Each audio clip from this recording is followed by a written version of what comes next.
ഇടതുപക്ഷത്തിനൊപ്പം നിന്ന് കോൺഗ്രസിനെതിരെ ഇടതുപക്ഷ നേതാക്കൾ പോലും ചെയ്യാത്ത വിധത്തിൽ ഒരു ദാക്ഷിണ്യവുമില്ലാത്ത ആക്രമണം നടത്തിയ നേതാവായിരുന്നു പി.വി. അൻവർ.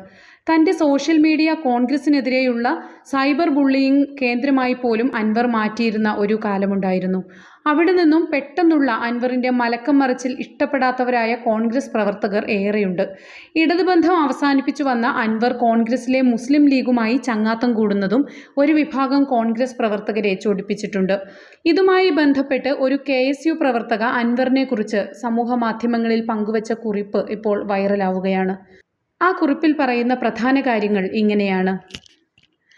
പി.വി. അൻവർ UDFന്റെ പടിവാതിലിൽ മുട്ടുമ്പോൾ ഒരു KSU പ്രവർത്തക എന്ന നിലയിൽ ചില സംശയങ്ങൾ.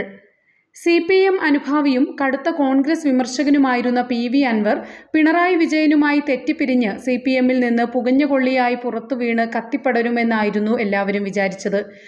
പക്ഷേ തീക്കൊള്ളിയാകാൻ തുനിഞ്ഞിറങ്ങിയ അൻവർ തീയും കനലും കെട്ട് വാടിത്തളരുന്നതാണ് കഴിഞ്ഞ 4 മാസമായി കാണുന്നത്.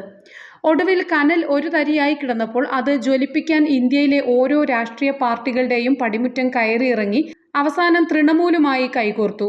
ഇപ്പോൾ തീർത്തും രാഷ്ട്രീയ താൽപര്യത്തിനു വേണ്ടി എങ്ങനെയും UDFൽ കയറി പറ്റുക എന്ന ഒറ്റ ഉദ്ദേശത്തിൽ UDFന്റെ പടിവാതിൽക്കൽ നിൽക്കുന്ന അൻവറിന്റെ രാഷ്ട്രീയ പ്രസക്തി പരിശോധിക്കേണ്ടതുണ്ട്.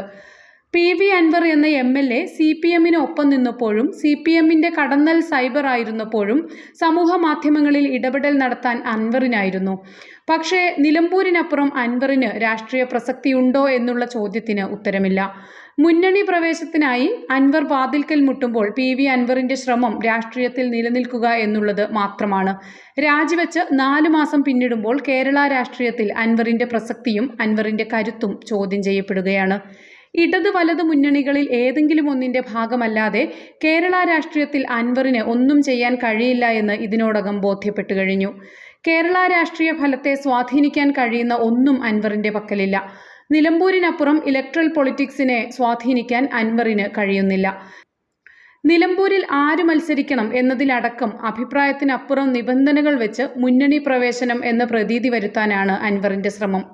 കേരളത്തിലും ഇന്ത്യയിലും വലിയ രാഷ്ട്രീയ പാരമ്പര്യമുള്ള കോൺഗ്രസിനോട് അൻവർ നിബന്ധനകൾ വയ്ക്കുമ്പോൾ കോൺഗ്രസ് അത് കേൾക്കേണ്ടതുണ്ടോ എന്നുള്ളത് വലിയ ചോദ്യമാണ്. നിലമ്പൂരിൽ തന്നെ ഇടത് വലത് മുന്നണികളുടെ ഭാഗമല്ലാതെ അൻവർ മത്സരിച്ചാൽ ജയിക്കില്ല എന്നുള്ളത് തീർച്ചയാണ്. പി.വി. അൻവർ ഒപ്പം നിന്നാൽ UDF ജയിക്കും എന്നുള്ളത് അൻവറിന്റെ വാഗ്ദാനം മാത്രമാണ്. ആര്യാടനോളം സ്വാധീനം നിലമ്പൂരിൽ പി.വി. അൻവറിനുണ്ടോ എന്നുള്ളത് ചോദ്യവുമാണ്. പോകാനിടമില്ലാതെ മുറ്റത്ത് നിന്ന് കരയുന്ന അൻവറിനെ അൻവറിന്റെ നിബന്ധനകൾ കണക്കിലെടുത്ത് കോൺഗ്രസിൽ എടുക്കാൻ തയ്യാറായാൽ കോൺഗ്രസ് ചിന്തിക്കേണ്ടത് LDFന് ഒരു ബാധ്യതയായതുപോലെ UDFനും അൻവർ ഒരു ബാധ്യതയായി അവശേഷിക്കില്ലേ എന്നതാണ്. LDF UDF മുന്നണികളുടെ ഭാഗമായി പിന്നീട് LDF UDF മുന്നണികളെ വെല്ലുവിളിച്ച് രാഷ്ട്രീയ പ്രവർത്തനം നടത്താൻ മുന്നിട്ടിറങ്ങിയ PC ജോർജിന് എന്ത് സംഭവിച്ചു? PC ജോർജ് ഇപ്പോൾ ആരായി തീർന്നു എന്നുള്ളത് ക്രിസ്റ്റൽ ക്ലിയറായി നമ്മുടെയൊക്കെ മുന്നിലുണ്ട്.